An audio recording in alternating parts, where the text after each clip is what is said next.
Ep 1. The series begins with the forging of the Dragon Slayer sword by the blacksmith, Godot, while a man dressed in all black sits in the darkness. Guts enter the town of Koka during a rainstorm. A group of the servants of the Snake Baron enters a bar with a young girl who they begin to terrorize. The girl's grandfather enters the bar and begs for Colette's release and is viciously attacked by the group of men. Guts appear in the bar and shoot the men with a crossbow mounted on his mechanical arm. Guts decide to allow a man to live and pass a message to his master, tell him the black swordsman has come.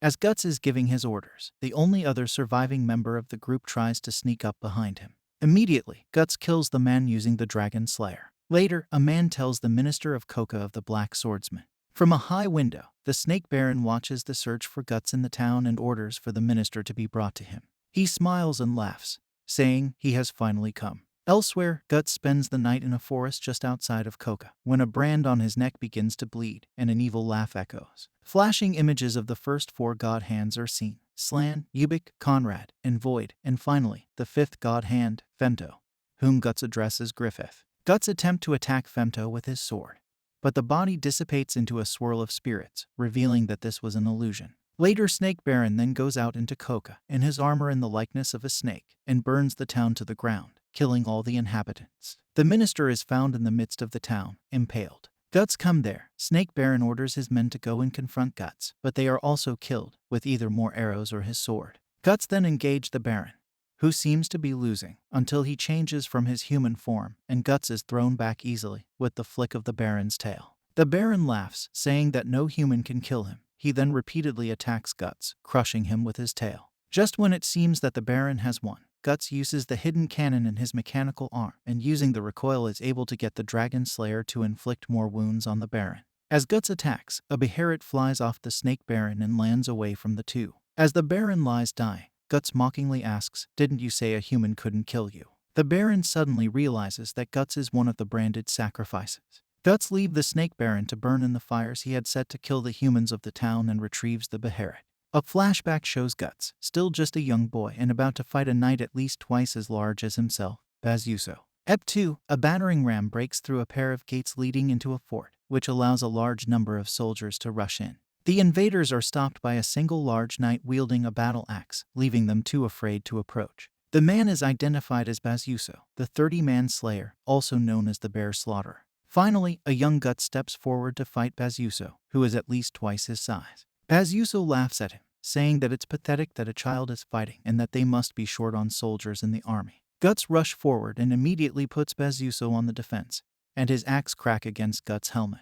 Guts then finish off Bazuso while he begs for mercy. From above, Griffith and 3 other men watch the fight between Guts and Bazuso. Outside the fort, the nobleman pays Guts, saying that he was impressed, even if Bazuso's death was a fluke. The man then offers Guts a proposition, working for him on a regular basis, eventually tripling his pay and promoting him to a ranked warrior. Guts ignores the man and count out his money, checking that the gold coins are real, and walks away. Guts leaves with his pay, walking down a dirt road in the middle of nowhere. He is spotted by some men and Corcus comes and asks them to attack and rob him. On the path, Guts stops and the men come out on horseback, and Corcus orders Dante to get him. Guts kill him and cut the arm of another. Horsemen argue about who is going to attack next when Guts starts to rush them but is stopped by an arrow that is suddenly shot into his arm by Casca. He engages Casca and she falls to the ground but manages to get up and fight Guts again. The onlooking men are surprised to find that Guts is driving Casca into a corner, since none of them, except Griffith, can beat her. Guts gets the upper hand and is about to finish her when Griffith comes and beats him in a single blow. Guts faint and have a nightmare where he sees his dead adoptive father. He wakes up and finds himself in the mercenary band. He is faced by Casca, who hit him and says some mean things. Guts is approached by Griffith, who returns his sword and walks with him. Griffith and Guts reach the top of the hill and Guts demands to know why Griffith did not kill him when they were fighting earlier when he had the chance. Casca comes and hides behind a tress, listening to their conversation. Griffith asks Guts to join his group, but again he challenges Griffith to a sword fight. Griffith inquires about what he would receive should he win their bout, and Guts says that he can do whatever he wants with him. Casca comes out from her hiding spot, prepared to help fight, but Griffith orders her to not interfere as Guts rush forward. Ep 3. Griffith and Guts continue to fight as Griffith asks Guts if he would rather suspend the duel until Guts is fully recovered, but Guts instead charges again. Guts continues to push himself throughout the fight, telling himself to become faster and stronger in order to defeat the enemy. The member comes to help Griffith, but Casca stopped them as Griffith ordered. While fighting, they both fall down the cliff. Guts lands on top of Griffith and proceeds to punch and kick him. Guts stand over Griffith, asking how he likes the taste of his own blood, and is answered by Griffith saying that while he struck a sound blow, it is the end. Griffith quickly pins Guts to the ground and dislocates his shoulder. Griffith defeats Guts and makes him a member of the Band of the Falcon. Casca thinks to herself how strange it is that Griffith is so interested and complimentary to Guts when he had never done so before for anyone. At night at the top of a tower, two noblemen stand overlooking the Band of the Falcon and discuss the fact that they have been dubbed death on the battlefield since they are seemingly invincible. One of them says that the band can gain power and the confidence of the king, which can be problematic for them. The scene changes to Guts lying in his tent, thinking back on how he lost to Griffith so completely.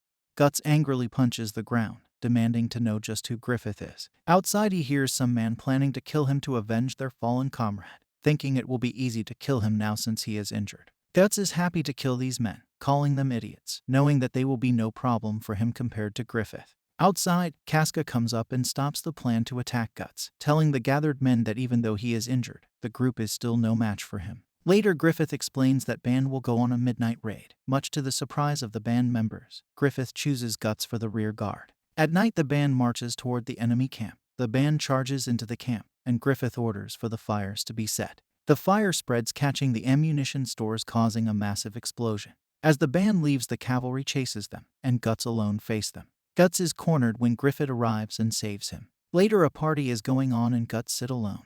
Judo, Pippin, and Rickard come up to Guts, and Rickard thanks him for saving his life back in the forest. And they take him to the party. Several of the mercenaries come up and compliment Guts. Griffith sits watching Guts, who resolutely ignores him, while Casca and Corcus stand back separately watching the celebrations. Ep 4, daybreak has arrived over the castle, and most of the Band of the Falcon are still sleeping after the party from the previous night. Guts is overlooking the landscape from the same cropping in the castle that he was last night. He is still holding his sword while leaning against the castle. Just then, Judo comes and takes a seat on a stone hedge opposite Guts. He asks the latter what he thinks about the Band of the Falcon and if he likes it here. The young mercenary says that he's not sure since he can't find a way to describe the atmosphere in the band. According to him, most mercenary bands consist of violent hoodlums and men with dark pasts. At the same time, however, Guts feels that something feels different about this one.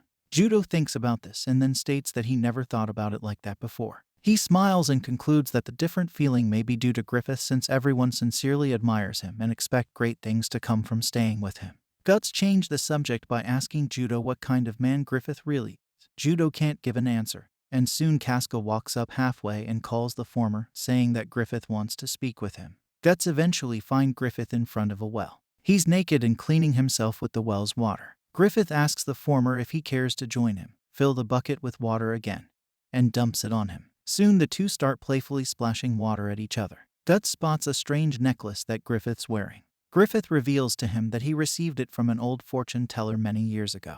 It's called a beherit, also known as the egg of the king, and whoever owns it is destined to rule the world in exchange for their own flesh and blood. Guts asks Griffith why he came back to save him during the raid the other night, and he replies that he wasn't going to lose someone of Guts' caliber in such a minor battle. Griffith states his dream, saying, "I will have my own kingdom. You will fight for me, and I will also choose the place where you will die for me." Later, the Band of the Falcon, including Guts, charges into battle. As they charge, Guts thinks back to his childhood, asking himself about what he's been doing for the past 4 years. Guts remembers his childhood, being raised by his adoptive father and mentor Gambino. The young Guts was forced to kill Gambino when he tried to kill the boy he blamed for his wife's death. Guts gets promoted to Raider Commander. 3 years pass and the Band of the Hawk grows in power and numbers. They participate in the war from the Midlands side against Tudor. And that's all for today, guys. Stay tuned to get more new videos. Stay safe and keep watching.